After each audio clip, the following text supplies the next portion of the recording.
Faltando um pouco mais de 2 meses para as eleições no país, as movimentações políticas se intensificam cada vez mais. Nesta semana, por exemplo, o ex-presidente Lula esteve em Brasília e se reuniu com políticos e artistas na capital federal. Para falar sobre o cenário político, nós conversamos agora com Rosilene Corrêa, que é dirigente licenciada da CNTE, que é a Confederação Nacional dos Trabalhadores em Educação. Boa noite, Rosilene. Prazer falar contigo. Seja muito bem-vinda. Tudo bem? Oi, boa noite, tudo bem? Eu que agradeço aí pelo espaço. Muito bom estar com vocês. Boa Maravilha. noite. Rosilene, você é dirigente nacional da CNT aí, está licenciada, né? Deixamos bem claro isso. E esta semana, muita movimentação aí em Brasília, né? Várias reuniões, o ex-presidente Lula esteve aí, conversou com artistas, políticos. Fala pra gente como que foi o clima aí em Brasília, Rosilene. Então, um momento muito esperado por todos nós, tanto os dirigentes do partido e de outros partidos também que estamos nessa caminhada juntos. E claro que a militância também ansiosa por esse momento e que ficou, eu uso sempre o termo que a militância ficou eufórica, né? E que isso, claro, que se transforma em muita garra, muita vontade de fazer a campanha, que estaremos nas ruas brevemente, certamente mudando esse cenário no Distrito Federal também. Uhum. E, Rosilene, o ex-presidente Lula, pré-candidato, ele aparece à frente de todas as pesquisas eleitorais com certa vantagem, inclusive, ao segundo colocado, que é o Jair Bolsonaro. Como que foi tratado esse assunto aí nos encontros? Qual que tem sido a expectativa desses números para vocês aí no Distrito Federal? Então, para nós aqui, isso tem um significado muito grande, porque vocês sabem que o DF, lamentavelmente, nos últimos processos que nós tivemos, as últimas eleições, o desempenho não foi muito bom. Né? Que o Distrito Federal, o comportamento do eleitor sofreu uma mudança muito ruim. E agora, nesse período, nós estamos também, digamos que o eleitorado o eleitor no DF ele está também sendo eu diria que influenciado não, mas ele também está sentindo a realidade dura para ele e há naturalmente uma mudança de comportamento e também seguindo aí a intenção de votos no presidente Lula. Isso nos deixa bastante otimista numa expectativa de mudança no cenário político, de mudança na bancada, tanto distrital quanto federal e Senado para nós, que hoje temos um número baixo, portanto, de representantes. Então, isso deixou todo mundo bastante otimista e com essa crescente que vem acontecendo, né? Das pesquisas, cada pesquisa realizada, a gente vê o desempenho e a potência do presidente Lula, e isso é claro que vai contagiando todo mundo, e isso anima bastante também os pré-candidatos e a própria militância, como eu disse, para além da federação, inclusive. Rosilene, você é dirigente licenciada da CNTE, que é a Confederação Nacional dos Trabalhadores em Educação. E a educação, nos tempos para cá, vem sofrendo vários ataques constantes, seja ela na educação básica, seja ela no fundamental, seja ela no nível superior. Como é que é ver tudo isso, esse desmonte, sabendo que lá atrás, em governos anteriores, a educação teve um papel de destaque na gestão do ex-presidente Lula, com o ex-ministro Fernando Haddad? Como é que é para vocês, trabalhadores da educação, ver esse desmonte na educação hoje em dia no país? Então, é com muita tristeza e todo mundo sabe que desde o início, eu diria que se a primeira medida, e já começa com Temer, né? Não é nem esperou o Bolsonaro. O Temer já começa com a emenda constitucional 95, que atingiu brutalmente a saúde, e de lá para cá, tanto do ponto de vista das medidas de orçamento mesmo, a questão orçamentária, de cortes e cortes, vocês viram que a previsão aí é de corte do orçamento para o ano que vem de quase 300 milhões. Isso é muito grave. E não é por acaso, gente. A educação ela é estratégica, né? Então, eu preciso atingir a educação, desmontar e influenciar desde o... Tanto que não tem o compromisso de garantir o acesso para os filhos da classe trabalhadora, mas também do que se trabalha dentro da sala de aula na tentativa de calar os professores, que o Escola Sem Partido, que é uma grande insistência deles ainda, não conseguiram aprovar, porque nós lutamos muito contra isso, mas conseguiram fazer com que ela fosse fragmentada, esquartejaram o Escola Sem Partido, e isso vem acontecendo com a militarização das escolas, por exemplo, né? Aqui, a capital do país, nós estamos sofrendo com isso.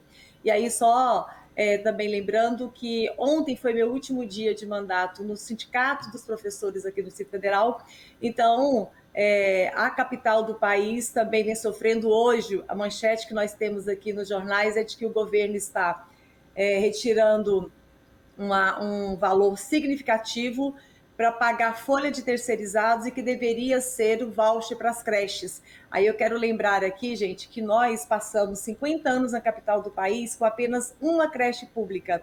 Governos Lula e Dilma, nós chegamos a 46 creches entregues e deixamos 10 em andamento que o governo seguinte inaugurou. Então, essa é uma prova do quanto nós temos a educação de fato como prioridade, não só no discurso às vésperas das eleições, como a gente vê a cada 4 anos, né? Então, é muito, muito grave o ataque que a educação vem sofrendo, desde dificuldades mesmo de salários, mas aí vale para todo servidor público, mas principalmente, você colocou muito bem, desde a creche até a educação superior, pesquisas principalmente, né? O tanto que nós estamos sofrendo com isso, e vimos aí agora o período de pandemia, o quanto ficou evidente que vale a pena, sim, o investimento nas pesquisas, e nós fizemos bonito, e as nossas universidades. Então, esse desmonte todo, aqui na UNB, eu tive uma conversa recentemente com alguns estudantes, e uma preocupação muito grande também com os servidores, a reitora Márcia, da preocupação a continuar como as coisas estão indo. Daqui a pouco nós teremos universidades como a UNB de portas fechadas.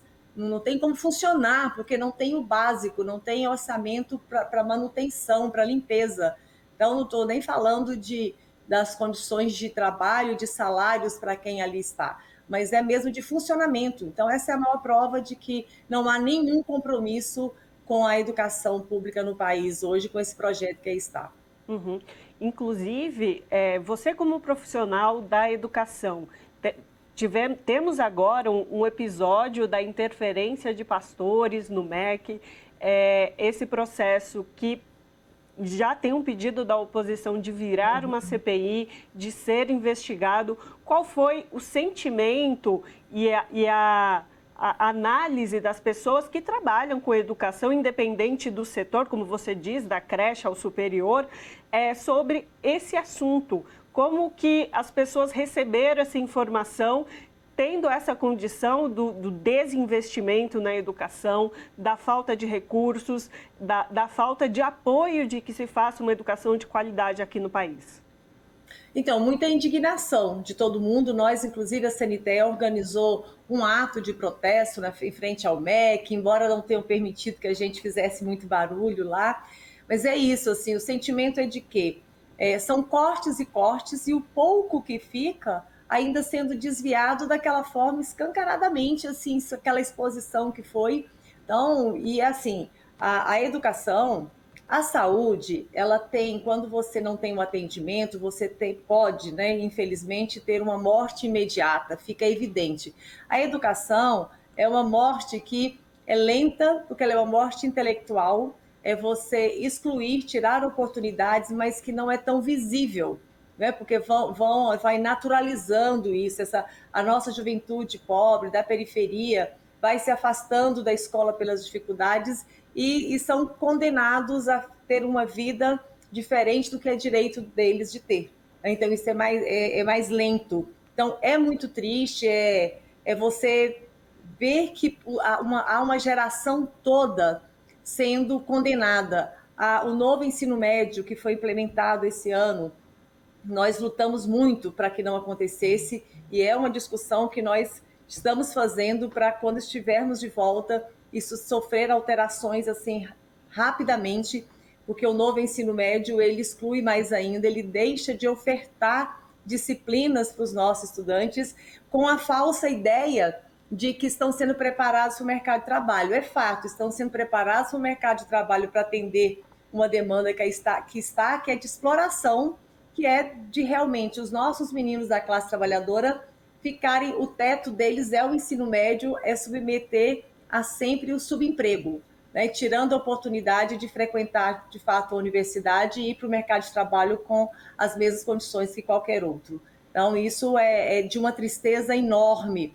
E vocês viram, para aprovar o novo Fundeb, foi muita luta nossa em plena pandemia, foi assim uma corrente mesmo no Brasil todo, para além dos trabalhadores da educação, mas o tempo todo a gente sofrendo ataques, não só do orçamento, mas de toda a natureza. O homeschooling sendo aprovado também é um outro ataque fortíssimo à educação. Então, é esse projeto, é esse país. Eu insisto muito em dizer que a gente define que sociedade a gente quer a partir da educação que é oferecida. Então, hoje, a tentativa desse governo é de oferecer uma educação que é para formar para o conservadorismo, para o fundamentalismo, para o fascismo mesmo. Né? É essa educação que eles estão querendo oferecer para que a nossa juventude se torne essas pessoas e que essa sociedade, portanto, se torne isso que está aí, esse modelo que eles tentam impor da violência, da homofobia, de racismo, de tudo que nós combatemos e de tudo que a educação precisa trabalhar para que não aconteça. É uma inversão do papel da educação. Rosilene, assim como a educação, a cultura também foi bastante socateada nessa atual gestão. E esta semana, inclusive, o ex-presidente Lula, se reuniu com vários artistas aí em Brasília. Dentre esses artistas, muitos jovens. Eu queria que você trouxesse para a gente como é que foi isso, que foi a reação, porque a educação não anda junto sem cultura e cultura não anda junto sem educação. Falar para a gente como que foi esse encontro e qual foi a expectativa criada em torno deste setor especificamente, que também vem sendo tão sucateado. Eu diria que tudo está, mas educação e cultura muito, e de novo, porque são coisas muito que caminham juntas, né? Então, o ataque acaba que o efeito é muito parecido. E o encontro foi assim, foi vibrante, a gente percebia nitidamente a emoção em cada um que estava ali, de pessoas lá, artistas se manifestando, até comovidos e com muita esperança assim, de que o ano que vem a gente volta a dar um outro rumo nesse país.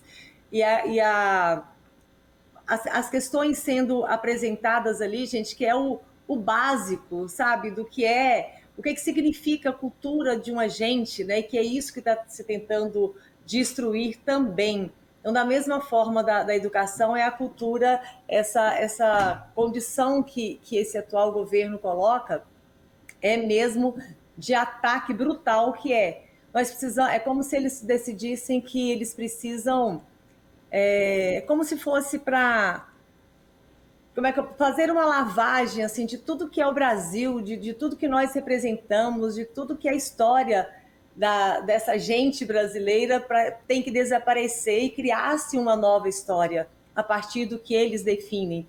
Então, a cultura também fortemente atacada, mas acho que com a aprovação que nós conseguimos, com muita luta também, garantir a derrubada do Aldir Blanc e também da...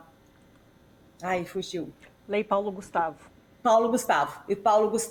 Então, isso, claro, que foi assim uma grande vitória, muito simbólico isso, né? Para além da questão também de financiamento, das condições que a gente volta um pouco, mas é da simbologia disso, que acho que a gente começa a fazer um movimento de volta, e isso deixa todo mundo muito mais otimista, e é claro que o presidente Lula já tem dito também insistentemente do que se pretende, da retomada do Ministério da Cultura. Então é isso, acho que a gente vive um momento de muita expectativa, de muita alegria, mas o presidente Lula também nunca deixa de chamar a nossa atenção para um momento duro e do quanto é preciso que a militância se cuide, mas que também esteja nas ruas, que converse com as pessoas, que mostre o que está em jogo. Então, assim, a responsabilidade da militância também de fazer a sua parte. Ele está aí, temos programa, temos legado, mas o momento é outro, as necessidades passam também digamos que, não necessariamente uma mudança, mas um aprofundamento, né? O país está destruído, as pessoas estão, muita gente desanimada, a política desacreditada, então a tarefa é árdua, mas necessária de ser feita e, ao mesmo tempo, com essa vontade e o brilho nos olhos de todo mundo de querer fazer, de poder contribuir para que essa mudança de fato aconteça. Perfeito. Tá certo, então falamos com Rosilene Correia, que é dirigente licenciada da CNTE.